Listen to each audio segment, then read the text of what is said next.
Hi நமஸ்தே, நான் உங்க friend Jaya Srinivasan. Welcome to veggies recipe.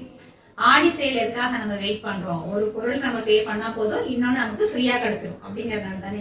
அதே மாதிரி ஒரு ஆஃபர் தான். நான் எதுவும் சேல் பண்ணல. உங்க வீட்டுல இருக்கிற ஒரு பொருளை வச்சு இன்னொரு பொருள் எப்படி கிரியேட் பண்ணலாம் அப்படிங்கறத நான் இன்னைக்கு சொல்ல போறேன். பால் எல்லாருமே வாங்குறோம் இல்லையா?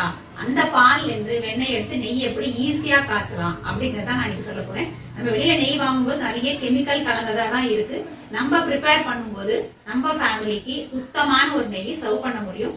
ஃப்ரீ ஆஃப் காஸ்ட் தானே, பாலுக்கு மட்டும் தான் நம்ம பே பண்றோம், நெய்க்கு பே பண்ண போறது இல்ல. அது இன்னொரு ப்ராடக்ட் நமக்கு கிடைக்குன்னா நம்ம ஏன் யூஸ் பண்ணக்கூடாது? ரொம்ப ஈஸியா பண்றது எப்படி அப்படின்னு சொல்லிட்டு நான் உங்களுக்கு காமிக்கிறேன், வாங்க.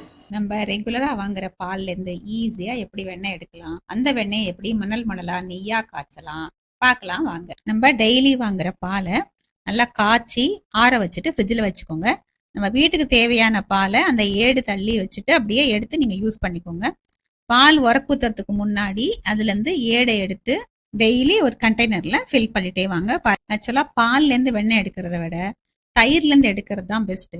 அப்புறம் நான் ஏன் பால்ல இருந்து ஏடு எடுத்து வச்சுட்டு இருக்கேன் அப்படின்னா, சில சமயம் நமக்கு ஏதாவது சமைக்கும் போது மில்க் கிரீம் தேவைப்படும். அப்ப நம்ம இதை அப்படியே எடுத்து யூஸ் பண்ணிக்கலாம். எப்போ வெண்ணெயும் நெய்யும் எனக்கு வேணுமோ அப்ப அந்த பால் டப்பா வெளியில எடுத்து அதுல ஒரு கரண்டி தயிரை ஆட் பண்ணி நல்லா மிக்ஸ் பண்ணிட்டு வெளியிலேயே ஓவர் நைட் வச்சிடணும். இப்போ இந்த பால் ஏடு வந்து தயிரா மாறிடும். இதுல இருந்து எடுக்கிற வெண்ணெய் தயிர்ல இருந்து எடுக்கிற வெண்ணெய் மாதிரி ஆயிடும்.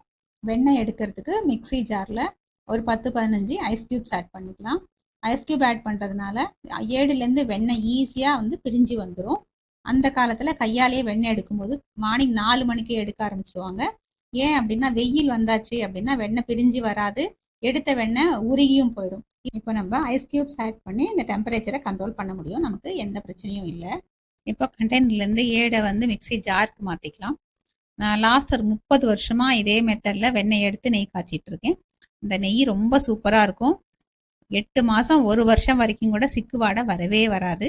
நான் சொல்லியிருக்கிற இந்த மெத்தடை நீங்கள் அப்படியே ஃபாலோ பண்ணுங்கள். இந்த பட்டரை எடுத்து கியூப்ஸ் மாதிரி நம்ம ஃப்ரீசரில் ஸ்டோர் பண்ணி வச்சுக்கிட்டோம்னா பிரெட்டில் அப்ளை பண்ணி சாப்பிட்றதுக்கு, பிரெட் டோஸ்ட் பண்ணுறதுக்கும் நம்ம யூஸ் பண்ணிக்கலாம்.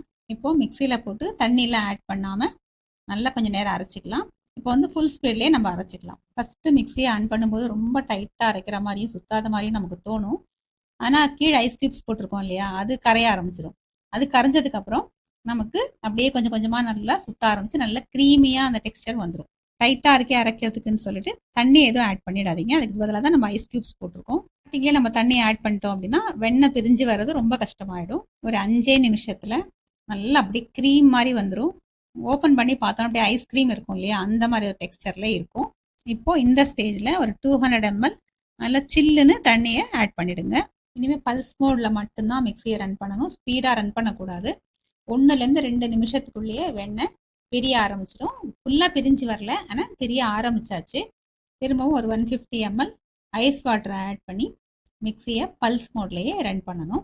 இப்போ 1-2 நிமிஷத்துக்குள்ளேயே நமக்கு நல்லா வெண்ணெய் நல்லா பிரிஞ்சு பந்து மாதிரி வந்துடும். தண்ணி தனியாக வெண்ணெய் தனியாக நல்லா ஈக்குவலாக பிரிஞ்சிடும்.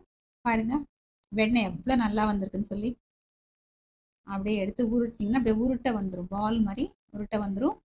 அந்த மோர்லேயும் எந்த டேஸ்ட்டும் இருக்காது, அது வெறும் தண்ணி மாதிரி தான் இருக்கும். எடுத்துருக்கிற வெண்ணெயை நம்ம அப்படியே வெண்ணெயாக ஸ்டோர் பண்ணாலும் சரி, நெய்யாக காய்ச்சறனாலும் சரி, ஒரு பவுலில் தண்ணி கொஞ்சம் ஐஸ் கியூப்ஸ் ஆட் பண்ணிக்கணும். இல்லைன்னா சில்லுன்னு தண்ணி எடுத்துக்கணும். அதில் இந்த வெண்ணெயை எடுத்து உருட்டி உருட்டி அதில் போட்டணும். ஏன்னா இதுலேயும் இன்னும் கொஞ்சம் வெண்ணெயில் கொஞ்சம் மோர் கலந்துருக்கும் இல்லையா, அதை நம்ம பிரிச்சிடணும். இல்லைன்னா நெய் காய்ச்சும் போது ரொம்ப கசண்டு தங்கிடும். அது இல்லாமல் நீட்டாக நெய் நமக்கு ஃபுல்லாக நல்லா வரணும் அப்படின்னு சொன்னால் இதுலேருந்து பந்து பந்தாக உருட்டி இந்த தண்ணிக்குள்ளே போட்டுடணும். டோன்டு மில்காக இல்லாத எந்த பால்லையுமே நம்ம வெண்ணெய் எடுக்கலாம். அதாவது கொஞ்சம் ரொம்ப நல்லா ஃபேட் இருக்கிற பால் அப்படின்னா நமக்கு வெண்ணெயோட குவான்டிட்டி நிறையா கிடைக்கும். கம்மி ஃபேட் இருக்குன்னா கொஞ்சம் கம்மியாக கிடைக்கும். ஆனால் கண்டிப்பாக நமக்கு வெண்ணெய் கிடைச்சிரும். நான் எடுத்திருக்கிற வெண்ணெய் வந்து நான் ஒரு 10 நாள் பால் ஏடு சேர்த்து வச்சு எடுத்தது தான். இது வந்து சாதாரண சைக்கிளில் வாங்குற பசும்பால் மட்டும்தான். கண்டிப்பாக நீங்கள் வந்து என்ன பால் வாங்குறீங்களோ அதில் ட்ரை பண்ணுங்க. வர்ற வெண்ணையும் நெய்யோ வரட்டுமே, அது போதுமே, அது ஏன் நம்ம வேஸ்ட் பண்ணுவானே. இவ்வளோ ஈஸியாக வெண்ணெய் எடுத்துட்டோம் பார்த்தீங்களா. நாளைக்கு வீடியோவில் நெய் காய்ச்சறத பார்க்கலாம். ஈஸியா வெண்ணெய் எடுத்து நெய் எப்படி ப்ரிப்பேர் பண்றது அப்படிங்கறது பாத்தீங்க இல்லையா? கண்டிப்பா நீங்க ட்ரை பண்ணி பாருங்க. ஏதாவது டவுட் இருந்தா என்ன கமெண்ட் பாக்ஸ் இருக்கவே இருக்கு, நம்ம பேசிக்கலாம். லைக் பண்ணுங்க, ஃப்ரெண்ட்ஸ் அண்ட் ஃபேமிலியை ஷேர் பண்ணுங்க, பெல் ஐகானை கிளிக் பண்ணுங்க. டெய்லி இப்படி மீட் பண்ணி நம்ம பேசிட்டே இருக்கலாம். தேங்க்ஸ் ஃபார் வாட்சிங்.